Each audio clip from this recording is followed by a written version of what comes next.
할렐루야. 옆에 계신 분들과 함께 인사 나누시겠습니다. 새해 복 많이 받으세요. 새해 복 많이 받으세요. 네, 새해 복 많이 받으세요. 이제 곧 구정입니다. 이미 고향에 내려가신 분들도 있고 이제 친족들을 만나기 위한 계획을 가지신 분도 계실 것입니다. 우리가 이처럼 새해가 되면 우리는 서로 만나서 이렇게 인사를 합니다. 새해 복 많이 받으세요. 그런데 우리가 한 번쯤 생각해 보아야 합니다. 나는 무엇을 복이라고 생각하고 있는가? 나는 어떤 복을 받기를 원하는가? 또 왜 그 복을 받기를 원하는가? 왜냐하면 우리가 무엇을 복이라고 생각하는지가 우리가 누구인지를 보여주기 때문입니다. 세상 사람들도 복을 갈망합니다. 돈, 건강, 형통, 그리고 안정된 삶 등 여러 가지를 복이라고 말합니다. 이것을 우리가 구하면 안 된다는 뜻이 전혀 아닙니다. 우리 역시 이것들을 복이라고 말할 수 있습니다. 그러나 더 중요한 것은 여기에만 머물면 안 된다는 것입니다. 다시 말해서 하나님이 주실 복에만 집중하다 보면 복의 근원 되시는 하나님을 놓쳐버릴 수 있다는 것입니다. 세상 사람들은 이러한 복을 얻는 것을 인생의 목표가 이루어진 것으로 여깁니다. 우리는 세상이 추구하는 복보다 먼저 하나님을 추구하는 사람들입니다. 우리의 삶이 하나님께 더 가까이 나아갈 수 있다면 그것이야말로 진정 복된 삶일 것입니다. 이러한 복들을 통해 하나님의 은혜에 감사하며 또 하나님을 바라보게 되는 것이 더 중요한 것입니다. 그래서 때로는 우리의 연약함을 깨닫게 하셔서 하나님만이 나의 요새시며 산성이시며 나의 도움이 오직 하나님으로부터 온다는 고백으로 나갈 수 있다면 우리의 삶 속에 찾아오는 고난조차도 우리에게는 복이 될 수 있는 것입니다. 그래서 우리는 세상 사람들과 이렇게 복의 기준이 달라야 합니다. 예수님께서 말씀하셨습니다. 마태복음 6장 33절 말씀을 함께 읽겠습니다. 시작. 그런즉 너희는 먼저 그의 나라와 그의 의를 구하라. 그리하면 이 모든 것을 너희에게 더하시리라. 아멘. 주님은 다 아십니다. 우리가 지금 무엇이 필요한지 아십니다. 나보다 나를 더 잘 아시는 하나님께서 말씀하십니다. 이방인이 구하는 것이 먼저가 아니라 먼저 그의 나라와 그의 의를 구하라고 말씀하십니다. 이 시간 옆에 계신 분들과 다시 한번 인사하실 때 이렇게 인사했으면 좋겠습니다. 주님 한 분으로 충만한 한 해 되세요. 주님 한 분으로 충만한 한 해 되세요. 아멘. 우리가 이처럼 하나님을 믿는 자와 하나님을 믿지 않는 자는 복을 바라보는 기준이 다릅니다.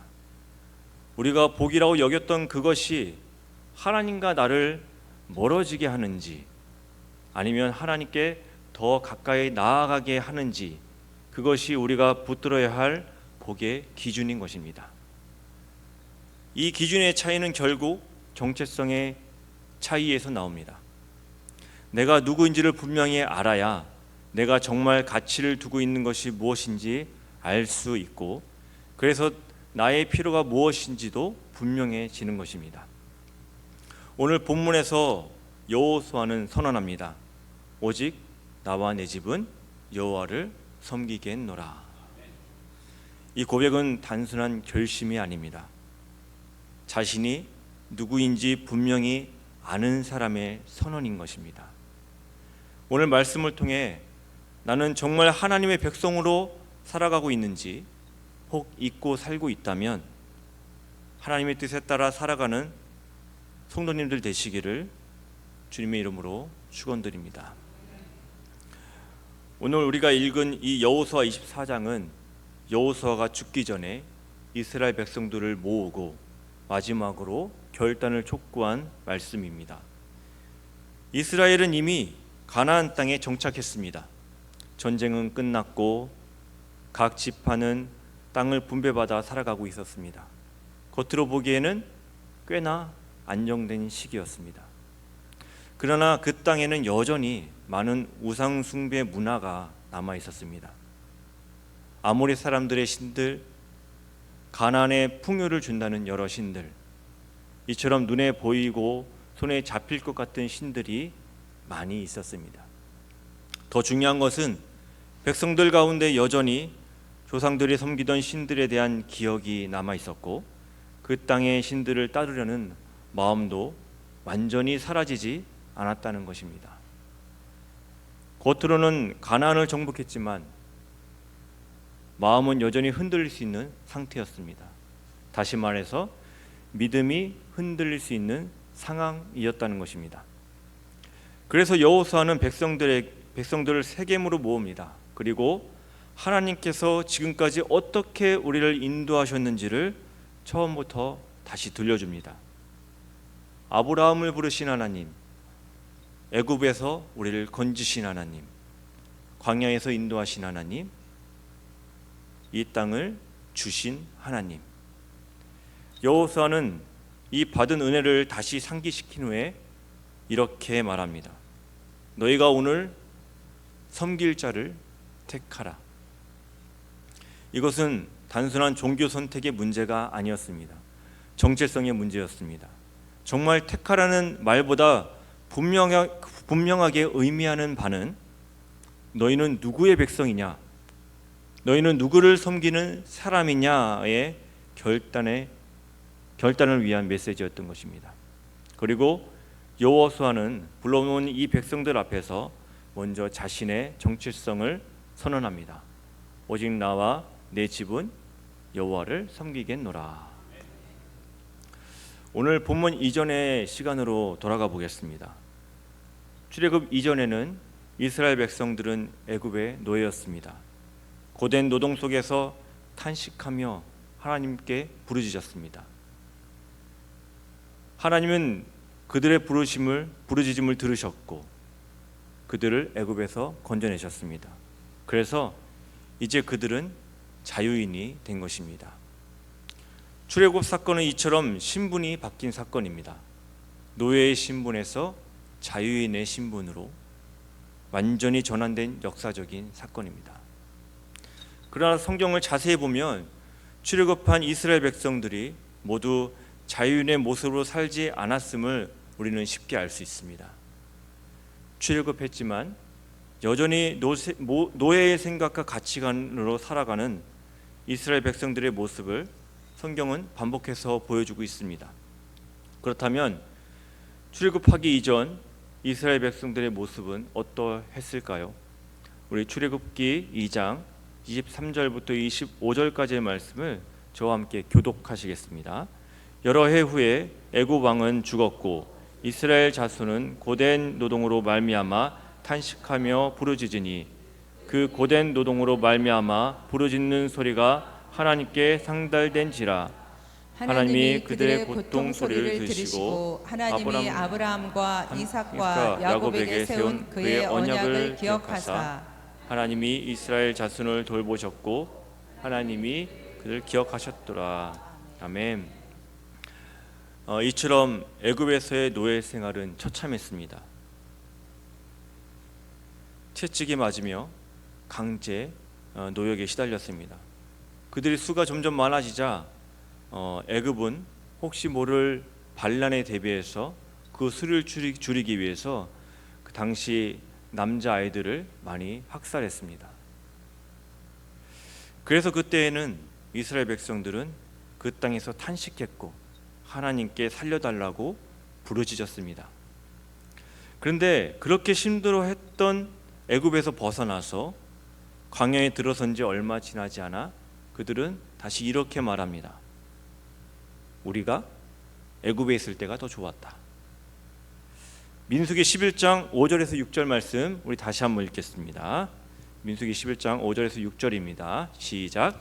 우리가 애굽에 있을 때에는 값없이 생선과 오이와 참외와 부추와 파와 마늘들을 먹었을 생각나거늘 이제 우리 기력이 다하여 만나 외에는 보이는 것이 아무것도 없도다 하니. 그들이 무엇이라고 말합니까? 값없이 먹었다고 말합니다. 그들의 이 말을 여러분이 들으시면서 어떤 뉘앙스로 하는 얘기라고 들려주십니까? 그때를 그리하는 말로 아마 들리실 것입니다. 그런데 이 백성들 말대로 정말 값없이 이 음식을 먹었습니까? 그렇지 않습니다. 그들은 노예였습니다. 그들에게 무슨 돈이 있습니까?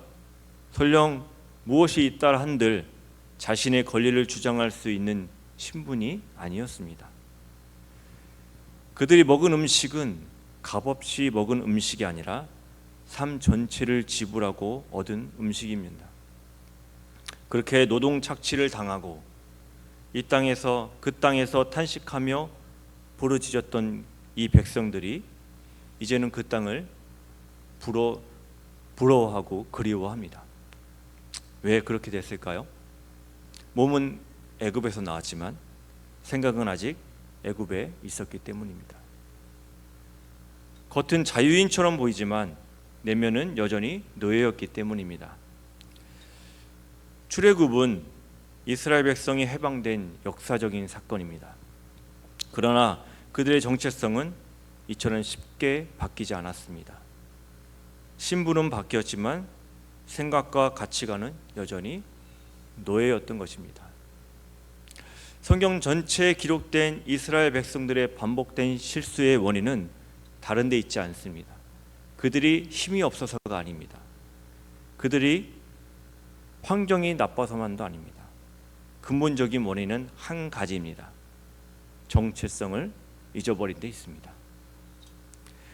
그 당시 출애굽 1세대들의 가나안 땅은 들어갈 수 있는 가나안 땅은 사실 며칠이면 들어갈 수 있는 가까운 거리였습니다. 그러나 그들은 그 땅을 향해 곧장 나아가지 못했습니다. 믿음으로 전진하지 못하고 그저 광야에서 40년을 돌았습니다. 왜 그랬을까요? 하나님의 약속을 받은 백성이라는 자신들의 정체성을 온전히 붙들지 못했기 때문입니다. 사무엘상을 보면 또 다른 장면이 나옵니다. 하나님이 칭히 왕 되신 하나님의 나라의 백성임에도 불구하고 그들은 이렇게 말합니다. 우리에게 왕이 없습니다. 그리고 인간의 왕을 달라고 요구합니다. 누가 그들의 왕이었습니까? 하나님이 그들의 왕이셨습니다. 그런데 그들은 우리도 다른 나라들처럼 사람 왕을 달라고 요구합니다. 이것이 무엇을 의미할까요? 마찬가지로 자신들이 하나님 나라의 백성이라는 사실을, 그 정체성을 잊어버린 모습을 보여주고 있는 것입니다. 더 나아가 하나님을 섬기며 예배해야 할 제사장의 나라, 거룩한 백성이었지만 시간이 흐르자 결국 하나님을 떠나고 우상을 숭배하는 지경에까지 이르게 됩니다. 그 결과로 북이스라엘과 남유다는 차례로 멸망하는 비극적인 역사를 맞이하게 되는 것입니다. 이 모든 시작은 한 가지였습니다. 나는 누구인가? 이 질문을 놓쳐버린 것입니다. 정체성을 잃어버린 것입니다. 저는 예전에 이런 이스라엘 백성들의 모습을 보면서 한숨이 나올 때가 참 많았습니다. 아니, 나는 홍해가 갈라지는 모습만 하나만 봤어도 나의 믿음은 절대 흔들리지 않았을 것 같은데, 구름 기둥과 불 기둥을 보면서 하나님을 의심할 수 있을까? 매일 만나를 주셔서 먹을 걱정도 없었는데 틈만 나면 어떻게 저렇게 불만을 가질 수 있지? 참 한심하다. 왜 저렇게 어리석을까? 왜 저렇게 답답할까? 그런데 하나님께서는 이 말씀을 통해 이스라엘만 보게 하시는 것이 아니라 바로 우리들의 모습을 보게 하십니다. 그렇다면 우리는 어떻습니까? 그들보다 더 큰 기적과 비교할 수 없는 큰 은혜, 하나님의 사랑과 은혜를 이미 경험하고 살고 있지 않습니까? 그것은 바로 십자가의 은혜와 사랑일 것입니다. 예수님께서 나를 위해 죽으시고 다시 사심으로 그분의 사랑을 확증하셨습니다. 우리는 구원받았습니다. 우리는 죄에서 자유함을 얻었습니다. 그렇다면 우리는 이런 이스라엘 백성과 다를까요? 나는 정말 자유인답게 살고 있는가? 경건의 모양은 있지만 경건의 능력이 없는 삶을 살고 있지는 않은가? 예수님의 이름을 부르지만 그 이름의 능력과 의미를 정말로 믿고 살아가고 있는가? 죄의 노예였던 우리가 자유케 함을 받았는데도 여전히 죄의 습관 속에 머물러 하나님 없이 살던 그때가 더 편하다고 여기며 살려고 할 때가 혹 있지는 않은가? 오늘 본문 말씀에서 여호와가 우리에게 말하고 있습니다. 너희가 섬길 자를 오늘 택하라. 오직 나와 내 집은 여호와를 섬기겠노라. 이 말씀을 다시 되새기면서 회개하고 결단하는 시간이 되시기를 간절히 소망합니다.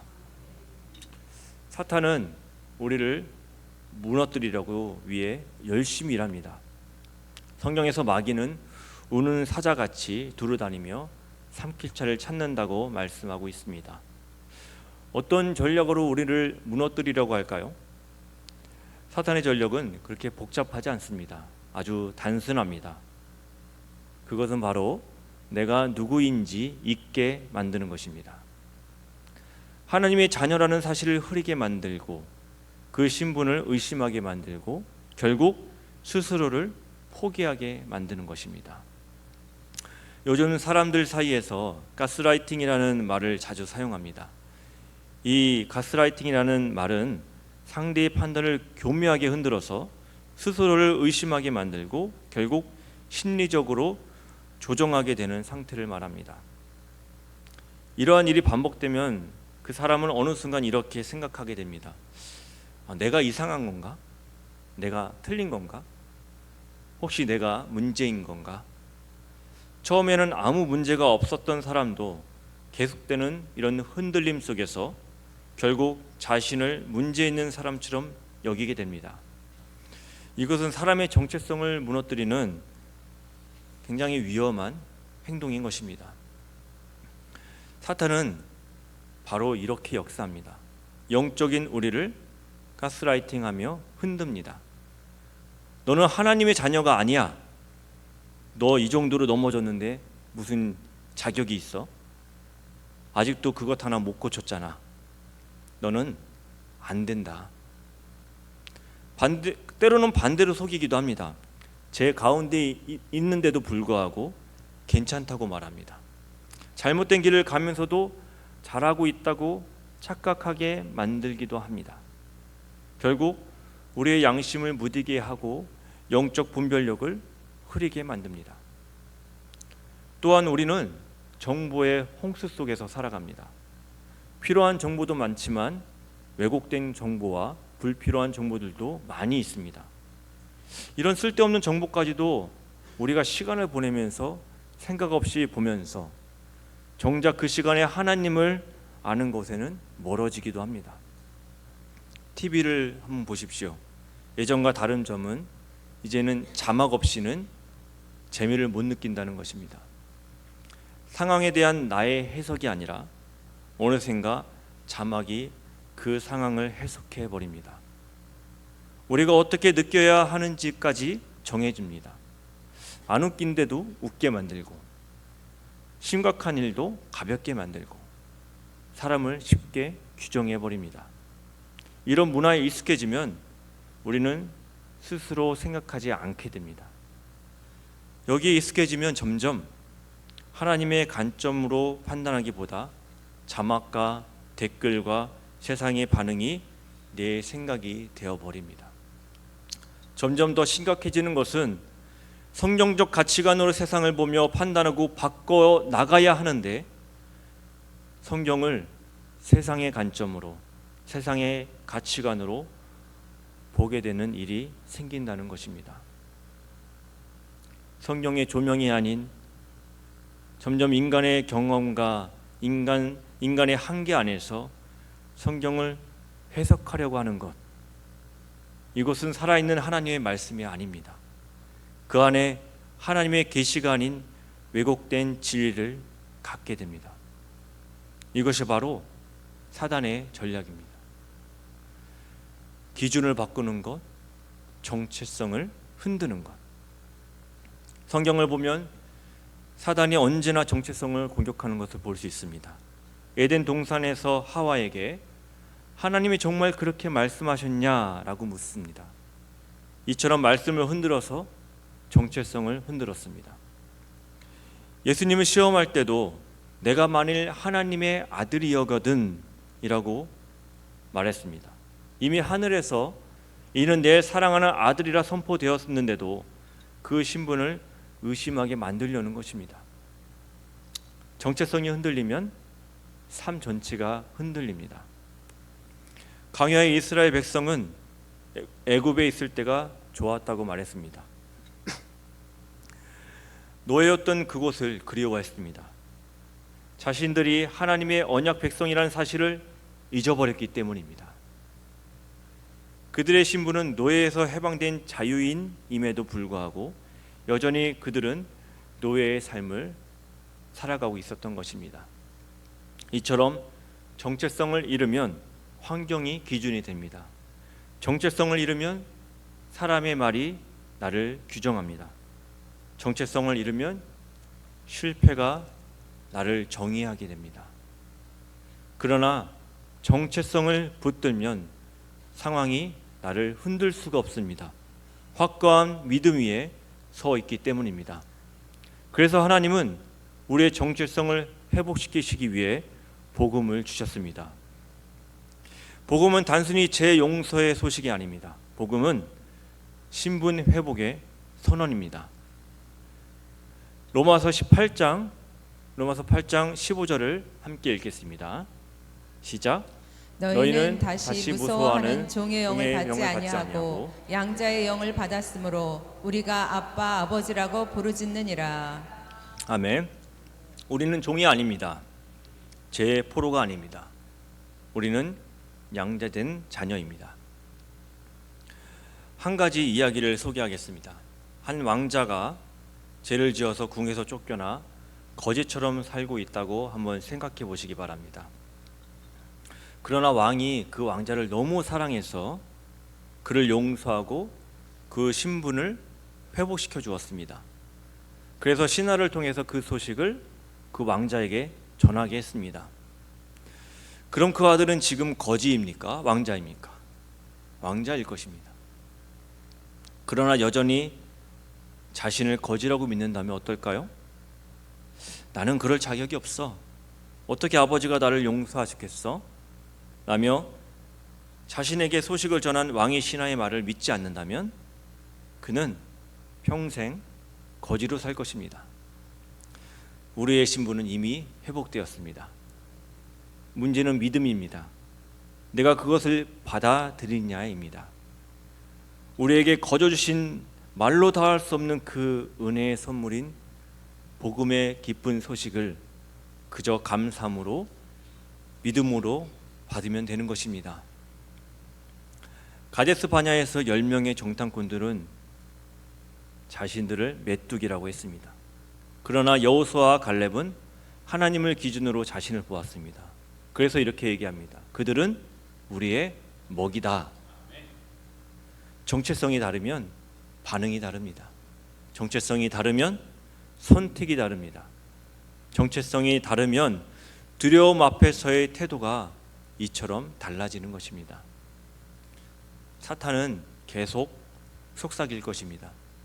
너는 안 된다. 너는 변하지 않아. 너는 여전히 실패한 사람이야. 너는 하나님 앞에 설 자격이 없어. 그러나 복음은 우리에게 선언합니다. 너는 하나님의 자녀다. 너는 새 사람이다. 너는 빛의 자녀다. 너는 하나님의 나라의 백성이다. 이것이 정체성이 회복한 사람의 특징이며 삶의 고백이 되어야 하는 것입니다. 여호수아가 말합니다. 너희가 섬길 자를 오늘 택하라. 오직 나와 내 집은 여호와를 섬기겠노라. 좌로나 우로나 치우치지 않고 우리는 왕 되시는 하나님의 말씀이 기준이 되어 결단하고 선택하는 저와 여러분의 모습이 되어야 할 것입니다. 사랑하는 성도 여러분, 믿음이 없지만 믿음 있는 척 가짜 정체성을 가지고 사는 사람들도 많이 있습니다. 이런 사람들에게는 예수님 이름의 능력이 나타나지 않습니다. 사도행전 19장 말씀을 보면요, 마술하던 어떤 유대인들이 등장합니다. 그들이 시험 삼아서 예수님의 이름을 불러서 귀신을 쫓으려고 했던 장면이 나옵니다. 근데 그때 그 악기가 이렇게 말합니다. 내가 예수도 알고 바울도 알지만 너는 누구냐? 예수님의 이름을 불렀지만 그 이름과는 관계가 없었습니다. 흉내는 냈지만 정체성은 불분명했습니다. 정체성이 이렇게 불분명하면, 분명하지 않으면 기도에도 확신이 줄어들고 예배에도 감격이 옅어지고 삶 속에도 담대함이 사라집니다. 정체성을 잊어버린 채 안타깝게 살아가는 하나님의 백성들도 있습니다. 믿음은 말하지만 그 믿음의 기쁨과 담대함을 누리지 못하고 하나님의 자녀이면서도 자녀답게 살지 못하는 모습이 혹 우리 안에도 있을 수 있습니다. 그래서 우리는 오늘 여호수아가 그의 백성들에게 결단을 요구했듯이 우리도 분명하게 고백해야 합니다. 나는 누구인가? 사랑하는 성도 여러분, 우리는 하나님의 택한 백성입니다. 우리는 하나님의 자녀입니다. 하나님께서는 우리를 양자 삼아 주셨습니다. 내가 잘나서가 아닙니다. 자격이 있어서도 아닙니다. 오직 하나님의 사랑과 은혜로 주어진 신분입니다. 요한복음 3장 16절 말씀에 이렇게 말씀하십니다. 함께 읽겠습니다. 하나님은 세상을 이처럼 사랑하사 독생자를 주셨으니 이는 그를 믿는 자마다 멸망하지 않고 영생을 얻게 하려 하심이라. 우리 다시 한번 읽겠습니다. 시작. 하나님이 세상을 이처럼 사랑하사 독생자를 주셨으니 이는 그를 믿는 자마다 멸망하지 않고 영생을 얻게 하려 하심이라. 아멘. 이 말씀이 우리의 정체성을 세워줍니다. 독생자 예수 그리스도께서 십자가에 달려 죽으시고 다시 살아나심으로 우리를 죄에서 건져내시고 하나님의 자녀가 되게 하셨습니다. 이 은혜를 믿음으로 누리시기를 간절히 바랍니다. 이제 명절이 지나면 곧 사순절이 시작됩니다. 우리를 향한 하나님의 사랑이 가장 분명하게 드러난 이 십자가를 묵상하는 시간입니다. 십자가를 바라보며 다시 한번 내가 누구인지 확인하는 은혜의 시간이 되기를 바랍니다. 사랑하는 성도 여러분, 명절은 가족이 모이는 시간입니다. 그러나 동시에 우리의 믿음이 조용히 시험받는 시간이 되기도 합니다. 그 분위기 속에서, 어떠한 간섭 속에서 이 정도면 괜찮지 않겠는가 하는 말 속에서 우리의 정체성이 흔들릴 수도 있습니다. 그러나 그 자리는 믿음이 흔들릴 수 있는 자리이기만 한 것은 아닙니다. 하나님의 자녀가 어떤 사람인지 보여줄 수 있는 기회의 자리이기도 합니다. 큰 소리로 주장하지 않으셔도 됩니다. 정죄하지 않으셔도 됩니다. 우리의 태도 하나, 우리의 선택이 하나, 우리의 말 한마디 한마디를 통해 이 가정 안에 다른 기준이 있다는 것을 조용히 드러낼 수 있습니다. 그때 우리는 그저 가족 중 한 사람이 아니라 하나님의 자녀로 그 자리에 서 있는 것입니다. 사랑하는 성도 여러분, 상황이 기준이 아니라, 감정이 기준이 아니라, 사람의 시선이 기준이 아니라 하나님의 자녀라는 정체성을 붙들고 조용하지만 분명하게 고백하십시오. 오직 나와 내 집은 여호와를 섬기겠노라. 오늘 말씀을 통해 우리는 다시 분명히 기억하게 되었습니다. 저를 따라 한번 고백하시기 바랍니다. 나는 하나님의 백성입니다. 나는 하나님의 자녀입니다. 아멘. 하나님의 자녀된 권세를 누리며 세상이 감당하지 못하는 사람으로 이 땅 가운데 하나님 나라를 드러내며 확장하며 살아가는 저와 성도님들 되시기를 주님의 이름으로 축원드립니다.